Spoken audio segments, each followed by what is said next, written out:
Halo, saya Oka Pratama dari kelas 12 PSPT nomor absen 2. Kali ini saya akan menerangkan firman Tuhan dengan tema cahaya kemuliaannya. Bacaan kitab yang saya ambil yaitu Kisah Para Rasul 20. Mari saya akan bacakan. Dengan segala rendah hati aku melayani Tuhan. Dalam pelayanan itu aku banyak mencucurkan air mata dan banyak mengalami pencobaan dari pihak orang Yahudi yang mau membunuh aku. Sungguh pun demikian, aku tidak pernah melalaikan apa yang berguna bagi kamu. Semua kuberitakan dan kuajarkan kepada kamu, baik di muka umum maupun dalam perkumpulan-perkumpulan di rumah kamu. Aku senantiasa bersaksi kepada orang-orang Yahudi dan orang-orang Yunani, supaya mereka bertobat kepada Allah dan percaya kepada Tuhan kita, Yesus Kristus.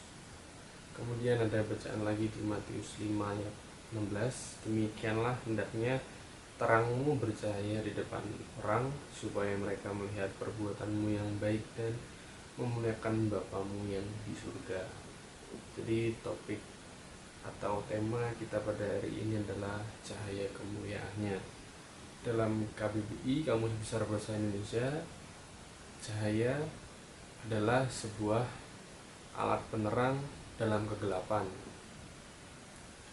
Sebenarnya gelap itu tidak ada, karena yang ada hanyalah ketidakadaan cahaya. Jadi penemuan oleh Thomas Alva Edison menciptakan lampu, menciptakan alat penerang, karena Alva Edison takut pada kegelapan. Jadi makanya dia membuat alat penerang yaitu lampu. Sesuai dengan materi khotbah pada hari ini, Tuhan Yesus turun ke dunia sebagai terang atas utusan Bapa yang di surga. Nah, Tuhan datang ke bumi menginjili semua umat, mengabarkan kepada semua orang bahwa kita hidup di dunia harus menjadi terang. Kita harus bisa menjadi dampak yang baik kepada semua orang, dan kita tidak boleh menjadi kegelapan, atau dalam artian kita tidak boleh membawa dampak yang negatif, dampak yang buruk kepada orang-orang, karena itu sebuah perbuatan dosa. Jadi kita hidup harus menjadi terang dunia, lilin yang berada di tengah kegelapan, supaya bisa menerangi ruangan. Begitu juga dengan kita sebagai anak Tuhan, kita harus menjadi garam dan terang dunia. Lalu bagaimana cara kita dalam memancarkan cahaya kemuliaan Allah? Yang pertama itu mengikuti Yesus dan melayani, harus dengan hati yang tulus dan sungguh-sungguh. Lalu walaupun terancam bahaya maut, namun tetap menyempatkan diri untuk terus menginjil dan mengajar, serta memuridkan yang berguna bagi umat Tuhan. Dan yang terakhir adalah mengabarkan Injil di setiap perkumpulan-perkumpulan seperti komsel, youth, perkumpulan anak muda di dalam gereja. Kita harus menginjili, membawa terang kepada semua orang. Jadi kesimpulan yang dapat kita ambil pada materi kali ini adalah, sebagai anak Allah, sudah kewajiban kita untuk menolong saudara kita yang sedang dalam kesulitan atau kegelapan, dengan cara terus memancarkan sinar kemuliaan Allah.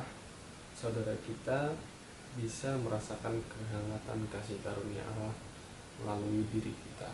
Jadi itu dia topik dan tema kita pada hari ini. Jadilah terang dimanapun kita berada, dan selalu membawa dampak yang positif, dampak yang baik kepada semua orang. Maka hidup kita akan terus dicurahkan dengan kasih kemuliaan Tuhan. Hidup kita akan terus bersinar dan memancarkan kasih kepada semua orang, dimanapun, kapanpun. Kita pasti akan jauh dari kegelapan, dan kita akan menjadi sumber terang yang bermanfaat, yang memancarkan hal yang positif kepada semua orang. Itu adalah khotbah atau materi pada kali ini. Saya Oka Pratama dari kelas 12 PSPT nomor absen 2 mengucapkan terima kasih. Tuhan Yesus memberkati.